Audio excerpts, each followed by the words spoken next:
Queen of Blades for the Shopify Rebellion, Scarlett.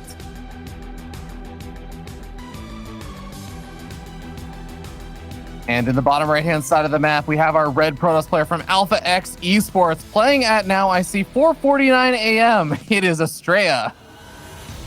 Yeah, he has not slept. Yeah, I mean, Yeah. yesterday he hadn't slept, right? Yeah, when we interviewed him. Yep.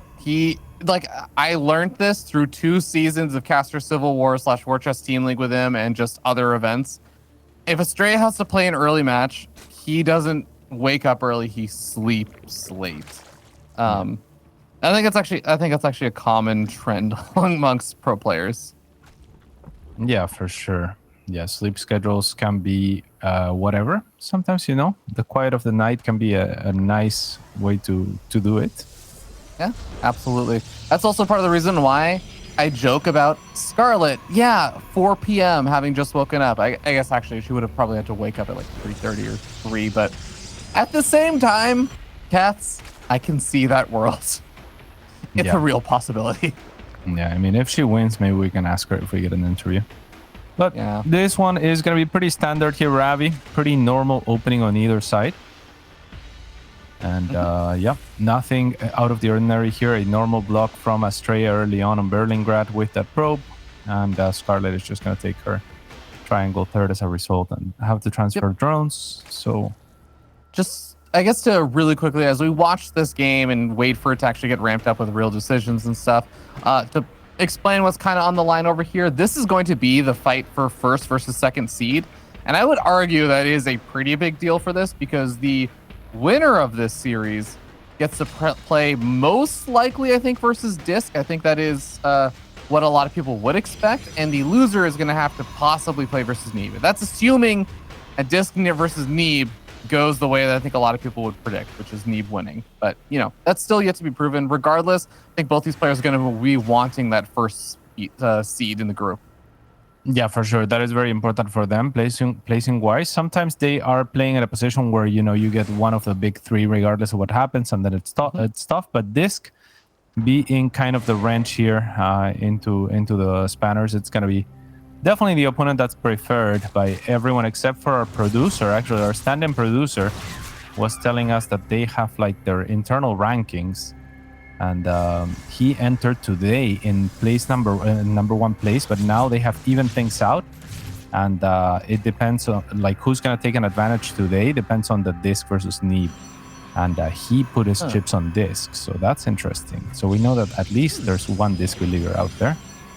There you go, man. And I have to say, even though obviously a different group from this match, but Disc is also undefeated right now in terms of the series. He's dropped some maps and stuff. He's actually dropped 1 extra map compared to Neeb, but he has been truly playing well this season. I think I would argue some of his games have looked a little closer than Neeb, so that's why I still give a little favoritism to Neeb, but Disc has definitely been playing well, and he's probably a fearsome opponent regardless. But let's talk a bit about this game, as we are finally starting to see some interesting things shaping on up, including the fact that there's a very early Warp Prism out from Astrea that also has been able to supply block Scarlett at kind of an odd time. And just the Robo this early on, I think, is pretty unusual these days in PvZ. Yeah, I mean, the Overlord in that pillar gets cleared so often by so many different Protoss openers that I think that supply block from Scarlett is not really something that should be happening to her. But yeah, double Immortal production, actually. So this is going to be a little bit of an Immortal poke or an Immortal all-in follow-up to this harass. So the first 2 Adepts are just going to look to kill drones where they can. The Warp Prism was seeing if it could angle to pick up those Adepts. If those Adepts could shade, kill 1 or 2 drones, then pick up onto the Warp Prism and go maybe into the main. Instead, they're just going to shade back or not finish the shade and utilize the Warp Prism in the main. But they're going to get surrounded before they can get to the drone line, which means one of them actually hits a back. I thought it was going to end up falling, but gets to like near any HP, no HP basically. This Warp Prism is not pathed correctly, needs to just pick up and get out of here. But yeah, wildly unsuccessful so far for Astrea, who is moving out now with the Sentry Immortal. This is the real deal here. It is, but I mean, there's actually only 2 gateways right now, Cats. There's not a lot of reinforcements going to be coming out of this, so I think this is actually kind of like a fake deal. I think this is just trying to scare Scarlett into making more units. And I mean, Scarlett is definitely making a lot more units to defend this.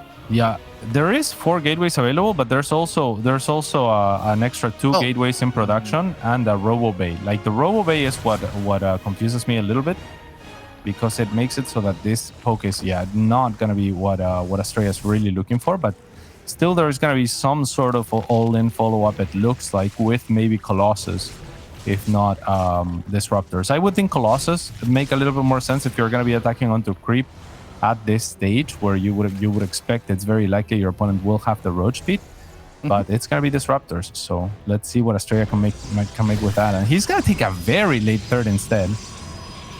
Yeah, a 6-minute 20-second third is like extremely late, but well, I guess Scarlett has made a lot of units, so her worker count is a lot lower than a Zerg player would normally want anyways at this point. She has to do something with this attack, and do you just cancel your third and just kind of accept it? This is just so weird from Astrea. It's such a strange opening that it's got to be confusing for Scarlett. She is actually ahead enough in workers that she could just play the economic game, but like you said, she feels committed because she has made so many units, and so she's going to try to take advantage of that. The Disruptor shot now on cooldown, and Scarlett is going to trade all of her links for whatever was at the front lines for Astrea. That's going to end up favoring Astrea in terms of resources lost, which is really the main metric that we can look at right now. But given how late this third was from Astrea and the 13 drones that we have, fine, as long as she doesn't die to any follow-ups. Yeah, I guess so. Man, I was very surprised that Astrea was able to hold that as well as he did, given, there's no charge on these zealots. It's just, his army is actually largely zealots that don't have any kind of real upgrades in that regard. Not even like a +1 weapons to help out versus Zerglings or anything, but Disruptors gonna be going for a little bit of drop harassment. Managed to snag a single queen. Nice split there from Scarlett, but she is just gonna be powering out drones behind this, and like you said, she probably feels pretty safe and comfortable. I just have a really hard time imagining that Astrea could do anything with this kind of army composition if he doesn't have charge and getting hyper aggressive. I think at most you can try and scare Scarlett a little bit, right? I don't know. I mean, he seems to feel like he can get out on the map, and there's going to be Disruptor shots available as well. 3 of them now. So if Scarlett is kind of pinned back enough, then the Disruptor shots coming up this ramp could be deadly, especially with this many of those Ravagers. And the first Disruptor shot here is going to connect onto 2 of those. That's 400 resources down the drain. Behind this, Scarlett's actually going to get a good flank, except it's not so good because it only has 2 Ravagers. If it had a third, that War Prism would be gone and this attack would be stopped. But instead, the Ravagers have to stick around. 1 extra one will lose its life just to get rid of that War Prism, and another Roach on the retreat. So Astrea still with a pretty decent army here. Yeah, definitely reinforcing with more Stalkers has been working out well for him, and he's been able to actually push in and take some trades here and there. Still looking for the big juicy connections, I think Astrea is, but behind this is actually just another War Prism being made, more Stalkers, still sitting on just 61 workers. He's going to be able to find the hatchery, and funny enough, that actually is also going to include a handful of drones as well that I don't think can get out safely. So Scarlett going to try and come in with a surround. Disruptors firing their shots all at once. Yeah, those were pretty bad Disruptor shots. Actually, two of them kind of firing at once, like you said, and now not a so great recall also for Astrea. It's going to mean that all of these units are going to die. Scarlett very smartly not just collapsing the Banelings onto them, but rather microing the links at the front, or rather microing the Banelings back for them not to explode. But these Banelings, however, are going to cross a little bit unintendedly, perhaps, or a little bit ahead of the rest of the army for no reason. And this Disruptor shot could be huge, and it is indeed. It may not look like much because it misses the Ravagers, but getting the clump of Banelings is actually the more expensive target. So there, it's an attack that gets stopped on its tracks from Scarlett. No counterattack will be had, and yeah, this game will continue to stabilize and play out in its very weird way.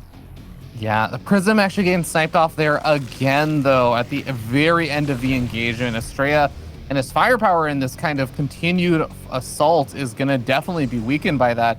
Another War Prism is on the way, but that also means that it's, not another Disruptor that could be on the way or something along those lines, or even another Immortal.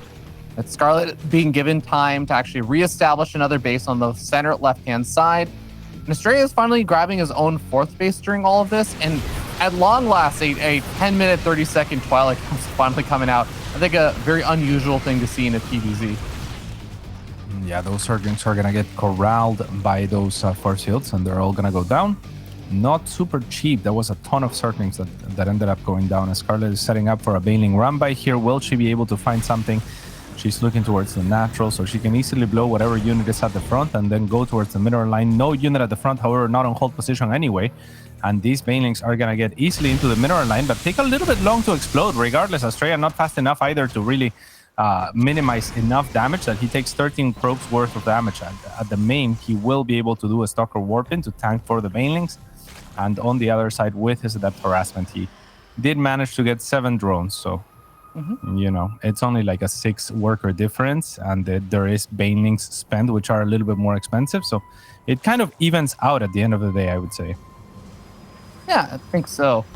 With the Spire and the Greater Spire on the way, Scarlett's transition is going to be getting set up. So that is a thing that Astrea, whether he knows it or not, is going to have to take heed of, just because it is something that very much so Astrea doesn't feel like his army composition is well suited to actually go up against. He's going to be extremely reliant on Blink Stalkers if he wants to try and take a fight versus that army.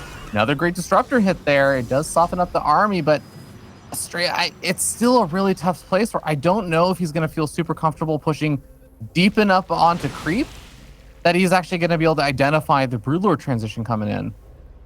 Yeah, I mean, Broodlord's pretty far away for the time being. Scarlett just has to make sure that she is spread and she can come from multiple angles. Astrea even has a probe at the north hand side here, so he will be spotting things, as he is kind of like Terran-like spread of his units here to make sure that he doesn't just succumb to Baneling shots everywhere. And Scarlett is going to choose to go on the counter offense once again, going after the economy. One Disruptor hit will connect onto a lot of Banelings that were trying to pounce onto this army, and the front of the army of Astrea will get taken down, but only to find, again, like a Terran, that the reinforcements and the brunt of the army is still behind there.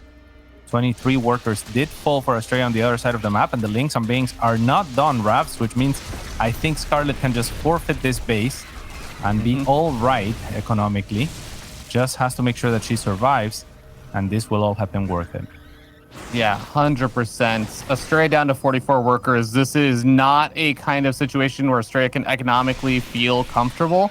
And, well, Scarlett, as long as she can just survive this attack again, she still has that Broodlord transition in her back pocket. She has the ability to get out a next stage that Astrea's not going to be ready for. So she just wants to trade at least evenly. That's all she needs to get done, and she's actually getting it done pretty damn well. Baneling's going to be able to connect on Stalkers, which normally not the greatest thing in the world, but it actually works out pretty well when they're that clumped up. Yeah. Yeah, I think, like we were alluding to, this was not necessary from Scarlett to take that engagement. I think just surviving and even allowing for the retreat of Astrea, that's what she would want to do at this point, because if she gets to that Broodlord transition, she pretty much wins the game. Now starting the Corruptors and the Vipers, she is in a fantastic position, and even more so because she takes a good trade there, right? Like, she didn't need to take that trade, but it was a good trade, and that makes things even just worse for Astrea than they would be otherwise. So he still feels pressure to push on forward, but Scarlett with that trade has found the opening here to go for those Corruptors. Even if they don't contribute anything other than chasing the War Prison for the time being, she should have plenty in the rest of her army to stop this. It's going to be a difficult game for Astrea to make something happen over here. The 6 Corruptors are already out and ready to be transformed into Broodlords at a moment's notice. Scarlett not quite pulling the trigger on that just yet. Going to be focusing on this engagement. I say it's an engagement. It's actually a little bit more of a slaughter, as she does kill the army and take the game, bringing her up in the series 1-0. Yeah, that was a little bit of a weird game for sure. I have to say it was a little confusing on the side of Astrea. He made so many units. And then I guess when he pushes out, he was really hoping for Scarlett to make the amount of units that she made. So he was trying to play an uncomfortable game, right? And then he takes a very, very, very late third to where Scarlett has made so many units thinking that there's an all-in happening. And you said, like, oh, I was surprised that Astrea kind of like held the amount of units that Scarlett had. But Astrea also had been just making non-stop units up until that point, right? So yeah. So it just ends up kind of being like a weird wash where Astrea does hold and it looks decent for him, but at the same time it's like, well, yeah, but you don't have a third, so Scarlett can just drone up like crazy and and catch up just fine. And it never felt like the game was completely out of control for Scarlett, even if Astrea got the overreactions that he was looking for. Yeah, I think even just with his defense and stuff, I think what was weird to me, or like I was surprised that he was able to defend his third as well as he did, was I feel like the positioning he got caught at his third base, where his entire army got surrounded by the Lings and like not really up against any of the walls or anything and stuff.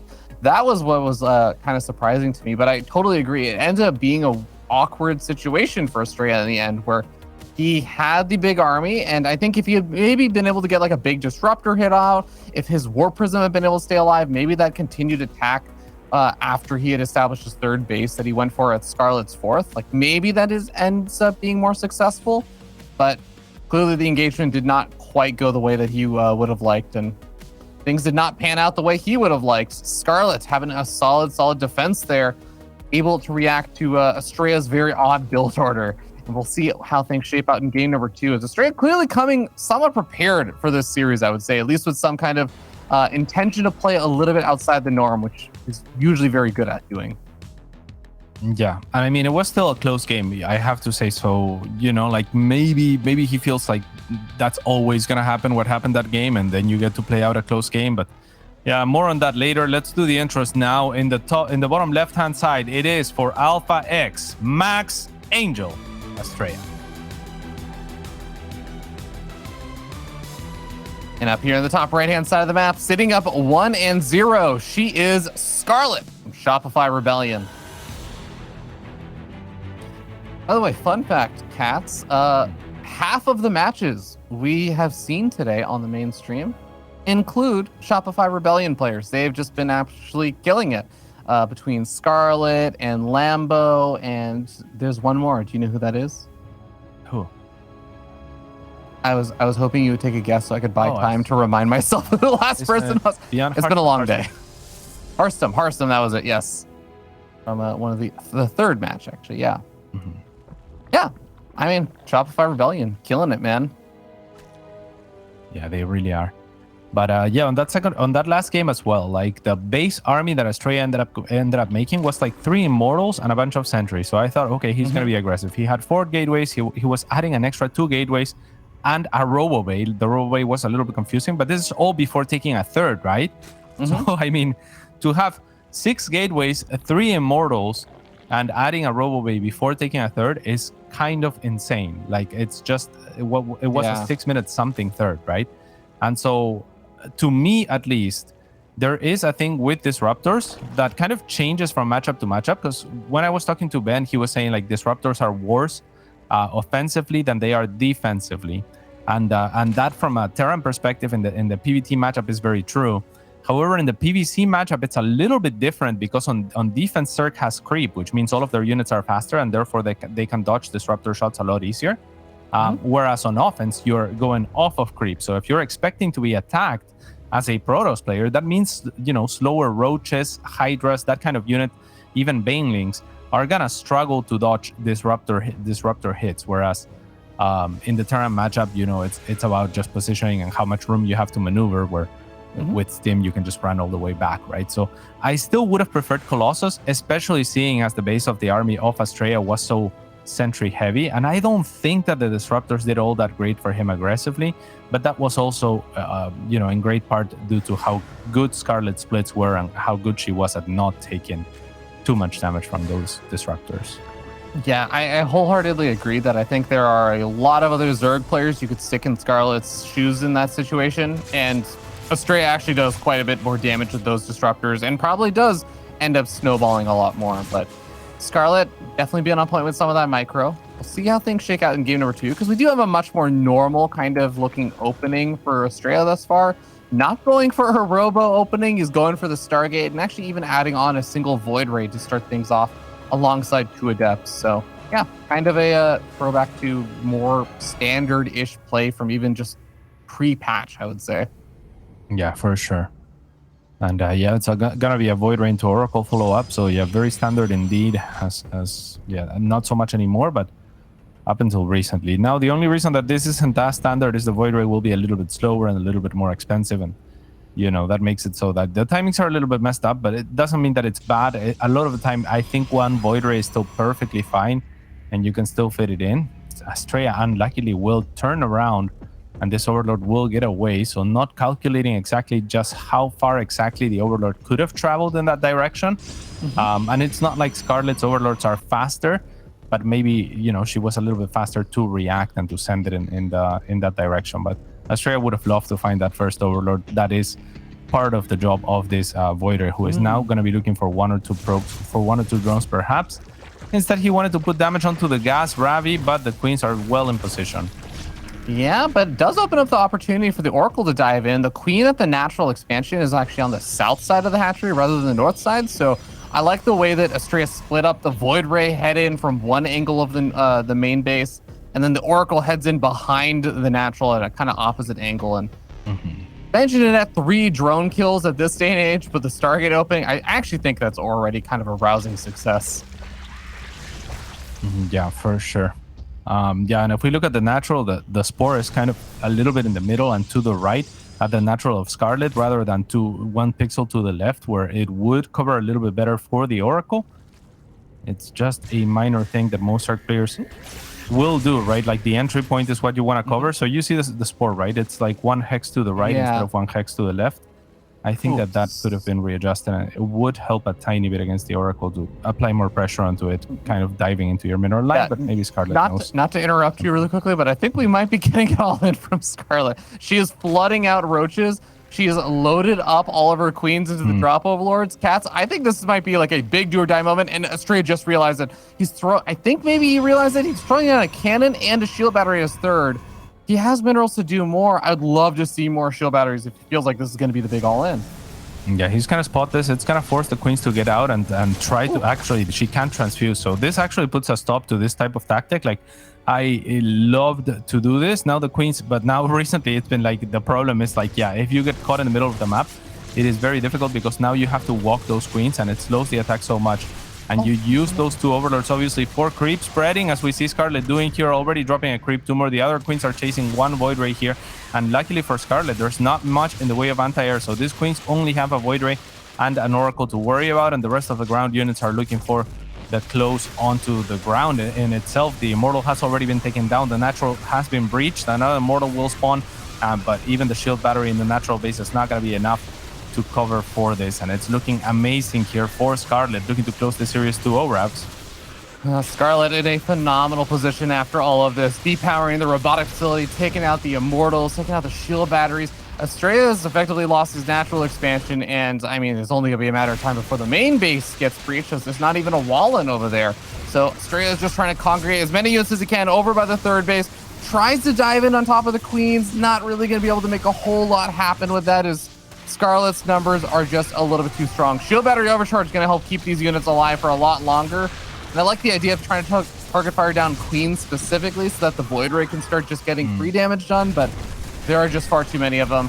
And Scarlett, yeah, she's going after the many workers inside that main base now, Cats.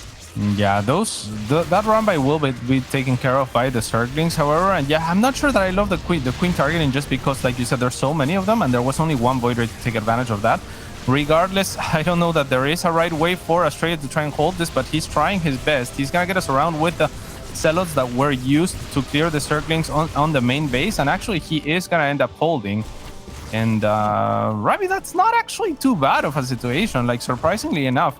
I think that Scarlett could have reinforced this attack and killed Astrea outright, but there weren't really reinforcements pouring in, right? And instead, Scarlett seems to at some point have deemed this was enough damage, maybe after taking down the natural expansion, and she starts instead droning and teching both. So, you know, while this attack was going on, she started getting +1 attack on the roaches, she started getting roach speed, she started getting Aspire, and droned up a little bit more, as well as now adding an extra 2 queens.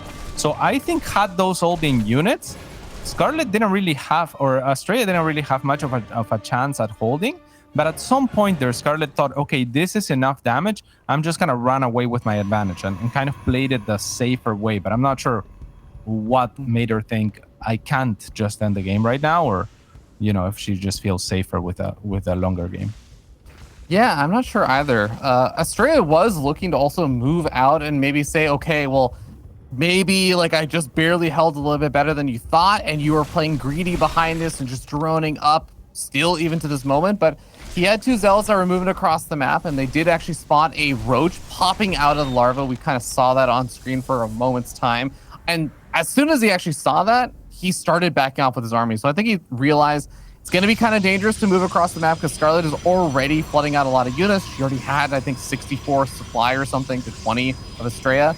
But Scarlett's transition is going to be Mutas, and that, Cats, is not something that I would say Astrea is really equipped to deal with sure, some Archons out of the map, but it's 3 Archons and 9 Zealots. There are 0 Stalkers out of the map. There is no Phoenix out on the map right now. Yeah, there is no Blink and there is no Phoenix. That is the important mobile stuff that can actually keep up with the Muta. And Astrea actually added double Robo, so kind of doubling down on, hey, you're going to continue to make Roaches, maybe transition into Lurkers or something of the likes, and then the double Robo makes a lot of sense and it's really strong. But these Muta are going to be more or less uncontested. They're just going to get in there, and there's very little that Astrea can do to try and stabilize here, because again, the Archons are very clunky. They cannot be everywhere at once. So as soon as they show up somewhere, the Muta are going to go elsewhere, and Astrea knows that Scarlett's too good to let go of